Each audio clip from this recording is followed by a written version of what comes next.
देखो इस तरह है जी, कुछ ਤਾਂ ਲਿਸਟ ਅਸੀਂ ਇੰਟਰਨੈਟ ਤੋਂ ਡਾਊਨਲੋਡ ਕੀਤੀ ਸੀ। ਇੱਕ ਲਿਸਟ ਪੰਜਾਬ ਗਵਰਨਮੈਂਟ ਨੇ ਸਾਨੂੰ ਪ੍ਰੋਵਾਈਡ ਕੀਤੀ ਸੀ, ਪਰ ਉਹ ਅਥੈਂਟਿਕ ਲਿਸਟ ਨਹੀਂ ਸੀ। ਇੱਕ ਲਿਸਟ 122 ਬੰਦਿਆਂ ਦੀ ਸੀ, ਇੱਕ ਲਿਸਟ ਸੀ 163 ਬੰਦਿਆਂ ਦੀ, ਪਰ ਉਹਦੇ ਵਿੱਚ ਦੋਨੇ ਪਾਸੇ ਜਿਹੜੇ ਨਾਂ ਸਾਂਝੇ ਵੀ ਸਨ। ਇਸੇ ਲਈ ਸਾਡੀ ਜਿਹੜੀ ਲੀਗਲ ਟੀਮ ਹੈ, ਕੱਲ ਅਸੀਂ ਦਿੱਲੀ ਗਏ। ਸਭ ਤੋਂ ਪਹਿਲਾਂ ਅਸੀਂ ਸੋਚਿਆ ਕਿ ਮੁੱਖ ਮੰਤਰੀ ਸਾਹਿਬ ਨਾਲ ਕੀਤਾ ਜਾਏ, ਤਾਂ ਉਹਨਾਂ ਨੇ ਬੜਾ ਸੋਹਣਾ ਸਾਨੂੰ ਟਾਈਮ ਦਿੱਤਾ, ਸਹਿਯੋਗ ਦਿੱਤਾ। ਸਾਡੇ ਛੋਟੇ ਸੱਦੇ ਦੇ ਸਾਨੂੰ ਮਿਲੇ, ਉਹਨਾਂ ਦੇ 2 ਕੈਬਨਿਟ ਮਿਨਿਸਟਰ ਨਾਲ ਸਨ। ਤੇ ਜਿਹੜਾ ਜੇਲ੍ਹਾਂ ਦਾ ਮਹਿਕਮਾ ਹੈ ਉਹ ਹੋਮ ਮਿਨਿਸਟਰ ਦੇ ਅੰਡਰ ਹੈ ਦਿੱਲੀ ਦੀ।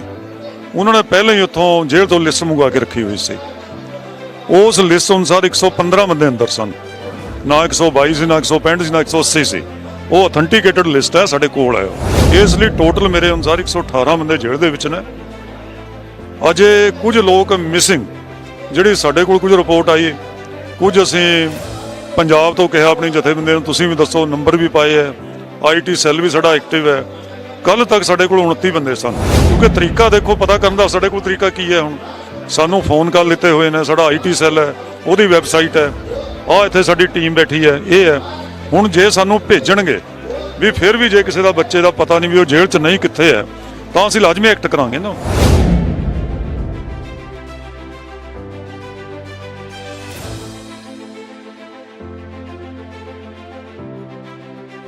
ਵਾਹਿਗੁਰੂ ਜੀ ਕਾ ਖਾਲਸਾ, ਵਾਹਿਗੁਰੂ ਜੀ ਕੀ ਫਤਿਹ। ਸਿੱਖ ਚੈਨਲ ਨਾਲ ਬਣੇ ਹੋਏ ਹੋ, ਮੈਂ ਮਨਦੀਪ ਸਿੰਘ। 26 ਤਰੀਕ ਨੂੰ ਪੁਲਿਸ ਦੁਆਰਾ ਜਿਹੜੇ ਨੌਜਵਾਨ ਫੜੇ ਜਾਂਦੇ ਨੇ, ਉਹਨਾਂ ਵਾਸਤੇ ਸੰਯੁਕਤ ਕਿਸਾਨ ਮੋਰਚੇ ਦੁਆਰਾ ਕਾਰਵਾਈ ਤੇਜ਼ ਕਰ ਦਿੱਤੀ ਗਈ ਹੈ, ਉਹਨਾਂ ਨੂੰ ਬਾਹਰ ਕਢਾਉਣ ਵਾਸਤੇ। ਹੋਰ ਕਈ ਜਥੇਬੰਦੀਆਂ ਵੱਲੋਂ ਵੀ ਕਾਨੂੰਨੀ ਕਾਰਵਾਈ ਕੀਤੀ ਜਾ ਰਹੀ ਹੈ। ਸਾਡੇ ਨਾਲ ਪ੍ਰੇਮ ਸਿੰਘ ਜੀ ਭੰਗੂ ਮੌਜੂਦ ਨੇ, ਕਾਨੂੰਨੀ ਮਾਹਰ ਨੇ। ਉਹਨਾਂ ਦੇ ਨਾਲ ਗੱਲਬਾਤ ਕਰਾਂਗੇ, ਵਕੀਲ ਨੇ, ਕਿ ਕਿਵੇਂ ਸੰਯੁਕਤ ਕਿਸਾਨ ਮੋਰਚਾ ਇਸ ਮਹਾਜ ਉੱਤੇ ਜੰਗ ਲੜ ਰਿਹਾ ਹੈ। ਭੰਗੂ ਸਾਹਿਬ, ਬਹੁਤ ਬਹੁਤ ਸਵਾਗਤ ਹੈ। ਵਾਹਿਗੁਰੂ ਜੀ ਕਾ ਖਾਲਸਾ, ਵਾਹਿਗੁਰੂ ਜੀ ਕੀ ਫਤਿਹ। ਸਭ ਤੋਂ ਪਹਿਲਾਂ ਤਾਂ ਇਹ ਦੱਸੋ ਕਿ ਸਰਕਾਰ ਦੁਆਰਾ ਤੁਹਾਨੂੰ ਕਿੰਨੇ ਜਿਹੜੇ ਨੌਜਵਾਨ ਨੇ, ਕਿਸਾਨ ਨੇ, ਉਹਨਾਂ ਦੀ ਗਿਣਤੀ ਲਿਸਟ ਜਾਰੀ ਕੀਤੀ ਗਈ ਹੈ ਜਿਹੜੇ 26 ਤਰੀਕ ਨੂੰ ਫੜੇ ਗਏ ਨੇ ਲਾਲ ਕਿਲੇ ਦੇ ਵਿੱਚ? ਦੇਖੋ ਇਸ ਤਰ੍ਹਾਂ ਹੈ ਜੀ, ਕੁਝ ਤਾਂ ਲਿਸਟ ਅਸੀਂ ਇੰਟਰਨੈਟ ਤੋਂ ਡਾਊਨਲੋਡ ਕੀਤੀ ਸੀ। ਇੱਕ ਲਿਸਟ ਪੰਜਾਬ ਗਵਰਨਮੈਂਟ ਨੇ ਸਾਨੂੰ ਪ੍ਰੋਵਾਈਡ ਕੀਤੀ ਸੀ, ਪਰ ਉਹ ਅਥੈਂਟਿਕ ਲਿਸਟ ਨਹੀਂ ਸੀ। ਇੱਕ ਲਿਸਟ 122 ਬੰਦਿਆਂ ਦੀ ਸੀ, ਇੱਕ ਲਿਸਟ ਸੀ 163 ਬੰਦਿਆਂ ਦੀ, ਪਰ ਉਹਦੇ ਵਿੱਚ ਦੋਨੇ ਪਾਸੇ ਜਿਹੜੇ ਨਾਂ ਸਾਂਝੇ ਵੀ ਸਨ। ਤਾਂ ਸਾਡੇ ਲਈ ਬੜੀ ਦਿੱਕਤ ਸੀ ਇਹ ਵੀ ਐਕਚੁਅਲ ਕਿੰਨੇ ਬੰਦੇ ਨੇ। ਤਾਂ ਇਸ ਤਰ੍ਹਾਂ ਹੀ ਮਿਸਿੰਗ ਪਰਸਨ ਦੀ ਸੀ। ਇਸੇ ਲਈ ਸਾਡੀ ਜਿਹੜੀ ਲੀਗਲ ਟੀਮ ਹੈ, ਕੱਲ ਅਸੀਂ ਦਿੱਲੀ ਗਏ। ਸਭ ਤੋਂ ਪਹਿਲਾਂ ਅਸੀਂ ਸੋਚਿਆ ਕਿ ਮੁੱਖ ਮੰਤਰੀ ਸਾਹਿਬ ਨਾਲ ਕੀਤਾ ਜਾਏ, ਤਾਂ ਉਹਨਾਂ ਨੇ ਬੜਾ ਸੋਹਣਾ ਸਾਨੂੰ ਟਾਈਮ ਦਿੱਤਾ, ਸਹਿਯੋਗ ਦਿੱਤਾ। ਸਾਡੇ ਛੋਟੇ ਸੱਦੇ ਦੇ ਸਾਨੂੰ ਮਿਲੇ, ਉਹਨਾਂ ਦੇ 2 ਕੈਬਨਿਟ ਮਿਨਿਸਟਰ ਨਾਲ ਸਨ। ਤਾਂ ਉਹਨਾਂ ਨੇ ਸਾਡੇ ਜਾਣ ਤੋਂ ਪਹਿਲਾਂ ਹੀ, ਕਿਉਂਕਿ ਜਿਹੜਾ ਜੇਲ੍ਹਾਂ ਦਾ ਮਹਿਕਮਾ ਹੈ ਉਹ ਹੋਮ ਮਿਨਿਸਟਰ ਦੇ ਅੰਡਰ ਹੈ ਦਿੱਲੀ ਦੀ, ਉਹਨਾਂ ਨੇ ਪਹਿਲਾਂ ਹੀ ਉੱਥੋਂ ਜੇਲ੍ਹ ਤੋਂ ਲਿਸਟ ਮੰਗਵਾ ਕੇ ਰੱਖੀ ਹੋਈ ਸੀ। ਉਸ ਲਿਸਟ ਅਨੁਸਾਰ 115 ਬੰਦੇ ਅੰਦਰ ਸਨ, ਨਾ 122 ਸੀ, ਨਾ 165 ਸੀ, ਨਾ 180 ਸੀ। ਉਹ ਅਥੈਂਟੀਕੇਟਡ ਲਿਸਟ ਹੈ, ਸਾਡੇ ਕੋਲ ਹੈ। ਉਹ 3 ਬੰਦੇ ਸਾਨੂੰ ਬਾਅਦ 'ਚ ਪਤਾ ਚੱਲਿਆ ਕਿ ਮੰਡੋਲੀ ਜੇਲ੍ਹ ਹੈ, ਛੋਟੀ ਜੇਲ੍ਹ ਹੈ ਬਿਲਕੁਲ, ਵੀ 3 ਬੰਦੇ ਉਹਦੇ ਵਿੱਚ ਸਨ। 1-2 ਬੰਦੇ ਦੀ ਜ਼ਮਾਨਤਾਂ ਹੋ ਗਈਆਂ ਸਨ। ਇਸ ਲਈ ਟੋਟਲ ਮੇਰੇ ਅਨੁਸਾਰ 118 ਬੰਦੇ ਜੇਲ੍ਹ ਦੇ ਵਿੱਚ ਨੇ। ਅਜੇ ਕੁਝ ਲੋਕ ਮਿਸਿੰਗ, ਜਿਹੜੀ ਸਾਡੇ ਕੋਲ ਕੁਝ ਰਿਪੋਰਟ ਆਈ, ਕੁਝ ਅਸੀਂ ਪੰਜਾਬ ਤੋਂ ਕਿਹਾ ਆਪਣੀ ਜਥੇਬੰਦੀ ਨੂੰ, ਤੁਸੀਂ ਵੀ ਦੱਸੋ, ਨੰਬਰ ਵੀ ਪਾਏ ਹੈ। IT ਸੈੱਲ ਵੀ ਸਾਡਾ ਐਕਟਿਵ ਹੈ। ਕੱਲ ਤੱਕ ਸਾਡੇ ਕੋਲ 29 ਬੰਦੇ ਸਨ। ਅਸੀਂ ਉਹ ਵੀ ਕਿਹਾ ਵੀ 29 ਬੰਦੇ ਟਰੇਸ ਨਹੀਂ ਹੋ ਰਹੇ। ਪਿੰਡਾਂ ਦੇ ਵਿੱਚ ਬੜਾ ਕਨਫਿਊਜ਼ਨ ਹੈ, ਹਾਹਾਕਾਰ ਮਚੀ ਹੋਈ ਹੈ ਵੀ 26 ਤਰੀਕ ਤੋਂ ਬਾਅਦ ਹਫ਼ਤਾ ਹੋ ਗਿਆ, ਬੰਦਿਆਂ ਦਾ ਪਤਾ ਹੀ ਨਹੀਂ ਚੱਲਿਆ ਕਿੱਥੇ ਚਲੇ ਗਏ, ਵੀ ਇਹ ਸਾਫ਼ ਕਰੋ। ਫਿਰ ਉਹਨਾਂ ਕਿਹਾ ਵੀ ਤੁਸੀਂ 29 ਬੰਦੇ, ਪਹਿਲਾਂ 115 ਬੰਦੇ ਦੀ ਲਿਸਟ ਪੜ੍ਹ ਲਓ, ਹੋ ਸਕਦਾ ਇਹਨਾਂ ਦੇ ਵਿੱਚ ਹੀ ਹੋਣ, ਉਹ ਤੁਸੀਂ ਪੜ੍ਹੀ ਨਾ ਹੋਵੇ। ਜੇ ਇਹਨਾਂ ਦੇ ਵਿੱਚ ਨਹੀਂ ਹੋਣਗੇ ਤਾਂ ਤੁਸੀਂ ਕੱਲ ਨੂੰ ਸਾਡੇ ਧਿਆਨ ਦੇ ਵਿੱਚ ਲਿਆਓ, ਕੱਲ ਤੱਕ ਤੁਹਾਡੇ ਕੋਲ ਹੋਰ ਵੀ ਆ ਜਾਣਗੇ। ਤਾਂ ਉਹ ਲਿਸਟ ਅਸੀਂ ਪੜ੍ਹੀ ਹੈ, 15 ਬੰਦੇ ਤਾਂ ਉਸ ਲਿਸਟ ਦੇ ਵਿੱਚ ਹੀ ਸਨ। ਸੋਸ਼ਲ ਮੀਡੀਆ ਉੱਤੇ 200 ਤੋਂ ਵੱਧ ਦੱਸੇ ਜਾ ਰਹੇ ਨੇ। ਨਹੀਂ, ਐਸਾ ਕੁਝ ਨਹੀਂ ਹੈ। ਸੋਸ਼ਲ ਮੀਡੀਆ ਤੇ ਕਈ ਕਿਸਮ ਦੀ ਰੂਮਰਸ ਨੇ, ਫੈਲਾਈਆਂ ਜਾ ਰਹੀਆਂ ਇਸ ਤਰ੍ਹਾਂ ਹੀ, ਪਰ ਕਰੈਕਟ ਫਿਗਰ ਤਾਂ ਅਸੀਂ ਉਹ ਦੱਸਾਂਗੇ ਨਾ ਜੋ ਸਾਨੂੰ ਮਿਲੀ ਹੈ, ਜੋ ਅਥੈਂਟੀਕੇਟਡ ਹੈ।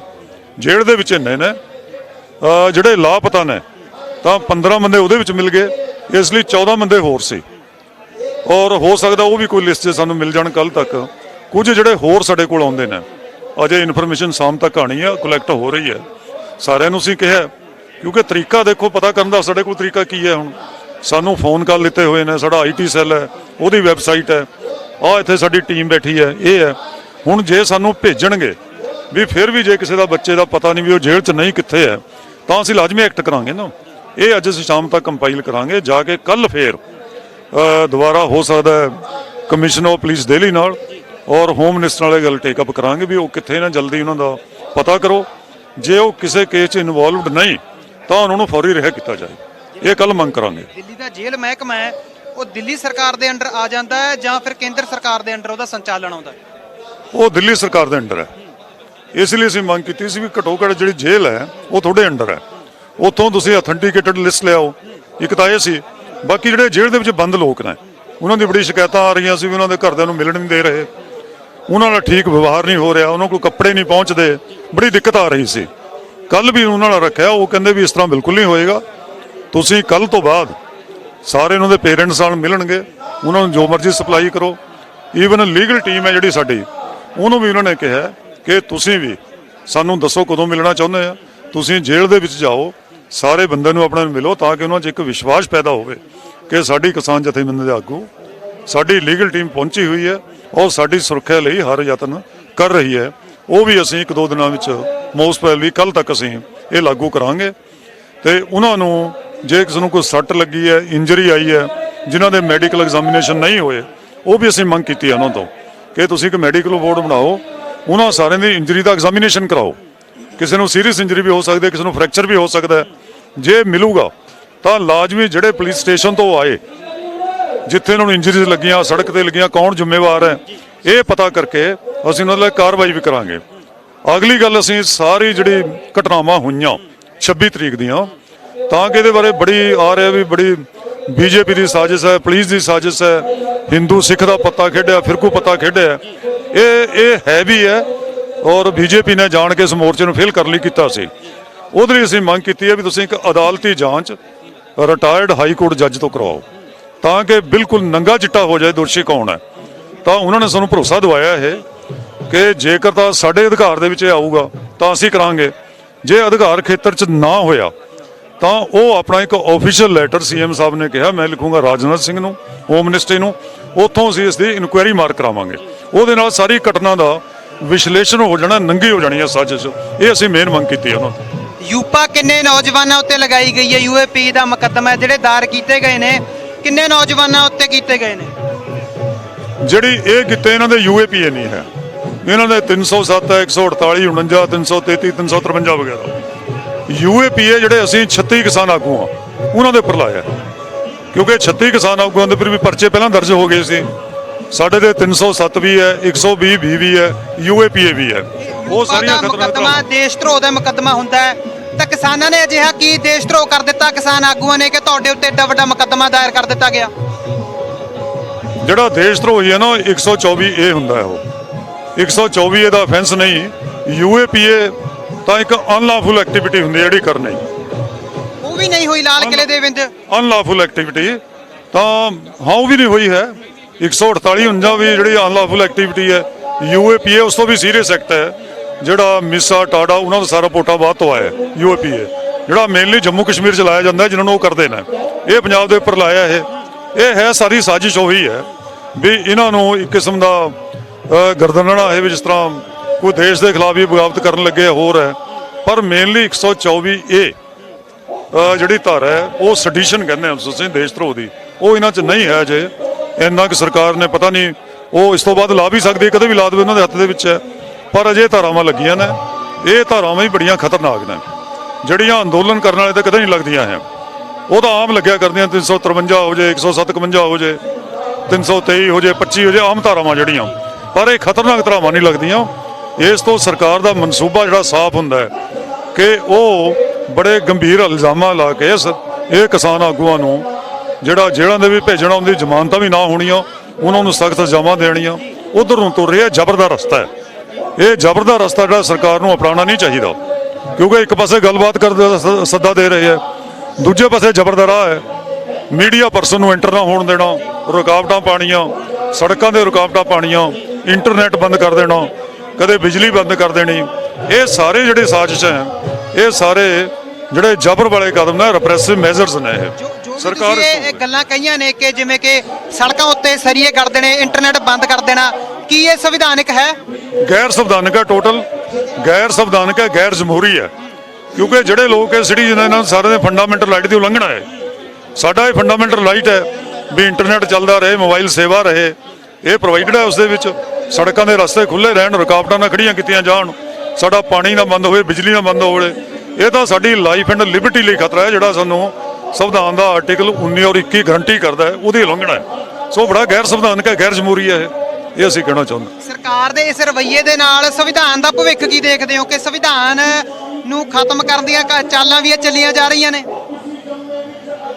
ਬੀਜੇਪੀ ਸਰਕਾਰ ਦੇ ਹੁੰਦੇ ਇਹ ਸੰਵਿਧਾਨ ਨੂੰ ਸੰਵਿਧਾਨ ਇਹ ਸਰਮਾਏਦਾਰ ਪਾਰਟੀਆਂ ਨਹੀਂ ਬਣਾਇਆ। ਇਹਨਾਂ ਪਾਰਟੀਆਂ ਤੋਂ ਹੀ ਸੰਵਿਧਾਨ ਨੂੰ ਖਤਰਾ ਹੈ, ਇਹਨਾਂ ਪਾਰਟੀਆਂ ਤੋਂ ਸੰਵਿਧਾਨ ਨੂੰ ਖਤਰਾ ਹੈ। ਆਰਟੀਕਲ 370 ਜਦੋਂ ਦੇਸ਼ ਆਜ਼ਾਦ ਹੋਇਆ ਹੈ, ਉਦੋਂ ਸਪੈਸ਼ਲ ਉਹਦੇ ਵਿੱਚ ਕਨਸਟੀਟਿਊਟਿਵ ਅਸੈਂਬਲੀ ਨੇ ਬਣਾਇਆ ਤੇ ਇੰਨੇ ਸਾਲਾਂ ਬਾਅਦ ਉਹਨਾਂ ਲੋਕਾਂ ਦੀਆਂ ਭਾਵਨਾਵਾਂ ਦਾ ਸਤਿਕਾਰ ਕਰੇ ਬਿਨਾਂ ਆਰਟੀਕਲ 370 ਖਤਮ ਕਰ ਦੇਣਾ। ਇੱਕ ਉੱਥੇ ਜਿਹੜਾ ਤੁਸੀਂ ਕਹੋ ਵੀ ਹਿੰਦੂਆਂ ਲਈ ਪ੍ਰਾਪਰਟੀ ਦਾ ਅਧਿਕਾਰ ਕਰ ਦੇਣਾ 35 ਇਹ ਖਤਮ ਕਰਕੇ ਜਿਹੜਾ ਖਰੀਦੇ, ਇਹ ਉਹਨਾਂ ਦੇ ਮੌਲਿਕ ਅਧਿਕਾਰ ਹੈ। 370 ਤੇ ਵੀ ਛਾਪਾ, ਇਹ ਗਲਤ ਹੈ। ਹਿਮਾਚਲ 'ਚ ਵੀ ਕੋਈ ਨਹੀਂ ਖਰੀਦ ਸਕਦਾ, ਈਸਟ ਇੰਡੀਆ ਦੇ ਵਿੱਚ ਵੀ ਕੋਈ ਨਹੀਂ ਖਰੀਦ ਸਕਦਾ। ਜਿਹੜੇ ਉਧਰਲੇ ਰਾਜ ਨੇ ਮੇਘਾਲਿਆ ਵਰਗੇ ਜਾਂ ਉਧਰਲੇ ਰਾਜ ਨੇ, ਉਹਨਾਂ ਦੇ ਵਿੱਚ ਵੀ ਇੱਕ ਸਪੈਸ਼ਲ ਜਿਹੜਾ ਸਰਕਾਰ ਤੋਂ ਪ੍ਰਮਾਣ ਪੱਤਰ ਲੈਣਾ ਪੈਂਦਾ ਜਾਣ ਵਾਸਤੇ, ਪ੍ਰਾਪਰਟੀ ਖਰੀਦਣ ਵਾਸਤੇ। ਸਪੈਸ਼ਲ ਅਧਿਕਾਰ ਤਾਂ ਹੋਰ ਰਾਜਾਂ ਨੂੰ ਵੀ ਪ੍ਰਾਪਤ ਨੇ, ਉਹ ਵੱਖਰੇ ਹੈ। ਪਰ ਜਿਹੜਾ ਜੰਮੂ ਕਸ਼ਮੀਰ ਹੈ ਨਾ, ਇਹ ਇੱਕ ਸਪੈਸ਼ਲ ਸਟੇਟਸ ਸੀ। ਉਹਨਾਂ ਰਾਜਾਂ ਦਾ ਜਿਹੜੇ ਕਨਸਟੀਟਿਊਸ਼ਨ ਵੱਖਰੇ ਨਹੀਂ। ਜੰਮੂ ਕਸ਼ਮੀਰ ਜਿਹੜਾ ਕਨਸਟੀਟਿਊਸ਼ਨ ਦੇ ਵਿੱਚ ਇੱਕ ਅਲੱਗ ਧਾਰਾ ਹੈ 370, ਜਿਹਦੇ ਵਿੱਚ ਉਹਨਾਂ ਦਾ ਇੰਡੀਅਨ ਪੀਨਲ ਕੋਡ ਵੀ ਵੱਖਰਾ, CRPC ਵੀ ਵੱਖਰੀ ਹੈ। ਈਵਨ ਹਾਂ ਸਾਰੇ ਵੱਖਰੇ ਨੇ। ਈਵਨ ਜਦੋਂ ਇਹ 370 ਦਿੱਤਾ ਸੀ ਤਾਂ ਕਿਹਾ ਸੀ ਜਿਹੜੇ 4 ਮਹਿਕਮੇ ਨੇ ਕੇਵਲ ਉਹੀ ਸੈਂਟਰ ਕੋਲ ਹੋਣਗੇ, ਬਾਕੀ ਸਾਰੇ ਉੱਥੇ ਹੋਣਗੇ। ਇਹਨਾਂ ਦਾ ਸਤਿਕਾਰ ਹੀ ਨਹੀਂ ਕਦੇ ਕੀਤਾ ਹੈ। ਕਦੇ ਇਹ ਸੀ ਵੀ ਕਦੇ ਗਵਰਨਰ ਹੀ ਉੱਥੇ ਲੱਗੇਗਾ, ਹੁਣ ਗਵਰਨਰ ਵੀ ਦਿੱਲੀ ਤੋਂ ਜਾਂਦਾ ਹੈ। ਈਵਨ ਪ੍ਰਾਈਮ ਮਿਨਿਸਟਰ ਵੀ ਉਹਦਾ ਸੀ ਉੱਥੇ ਵੀ ਜੰਮੂ ਕਸ਼ਮੀਰ ਦਾ ਅਲੱਗ ਹੋਇਆ ਕਰੇਗਾ, ਭਾਵੇਂ ਦੇਸ਼ ਦਾ ਹਿੱਸਾ ਹੋਏਗਾ। ਇਹ ਸਾਰੀ ਉਲੰਘਣਾ ਹੈ ਜੋ ਸੰਵਿਧਾਨ ਦੇ ਵਿੱਚ ਕਿਹਾ ਸੀ। ਇਹ ਬੀਜੇਪੀ ਜਿਹੜੀ RSS ਦੀ ਪਾਲਿਸੀ ਹੈ, ਹਿੰਦੁਸਤਾਨ RSS ਦਾ ਏਜੰਡਾ ਦਾ ਲਾਗੂ ਕੀਤਾ ਜਾ ਰਿਹਾ ਹੈ। 370 ਤੋੜਨਾ, ਯੂਨੀਫਾਰਮ ਸਿਵਲ ਕੋਡ ਲਾਗੂ ਕਰਨਾ, ਰਾਮ ਮੰਦਿਰ ਦੀ ਉਸਾਰੀ ਕਰਨੀ, ਇਹ ਇੱਕ RSS ਦਾ ਏਜੰਡਾ ਸੀ। ਇਹ ਲਾਗੂ ਕਰ ਰਹੀ ਹੈ ਸੋਚ ਕੇ। ਇਹ ਦੇਸ਼ ਦੀ ਜਮਹੂਰੀ ਦੇ ਵੀ ਖਿਲਾਫ ਹੈ, ਸੰਵਿਧਾਨ ਦੀ ਕਨਸਟੀਟਿਊਸ਼ਨ ਦੀ ਵੀ ਉਲੰਘਣਾ ਹੈ ਔਰ ਬੜਾ ਭਾਰੀ ਖਤਰਾ ਦੇਸ਼ ਦੇ ਕਨਸਟੀਟਿਊਸ਼ਨ ਹੈ ਅੱਜ ਬੀਜੇਪੀ RSS ਦੇ ਏਜੰਡੇ ਤੋਂ। ਪੰਗੂ ਸਾਹਿਬ, 26 ਤਰੀਕ ਨੂੰ ਨੌਜਵਾਨ ਚੱਕੇ ਜਾਂਦੇ ਨੇ, ਹਜੇ ਤੱਕ ਉਹਨਾਂ ਨੂੰ ਛਡਾਉਣ ਦੇ ਵਿੱਚ ਕਿਤੇ ਨਾ ਕਿਤੇ ਸੰਯੁਕਤ ਕਿਸਾਨ ਮੋਰਚਾ ਸਫਲ ਰਿਹਾ। ਇਹ ਨਹੀਂ ਲੱਗਦਾ ਕਿ ਦੇਰੀ ਹੋ ਰਹੀ ਹੈ ਸੰਯੁਕਤ ਕਿਸਾਨ ਮੋਰਚੇ ਦੇ ਵੱਲੋਂ? ਐਸੀ ਕੋਈ ਗੱਲ ਨਹੀਂ ਹੈ।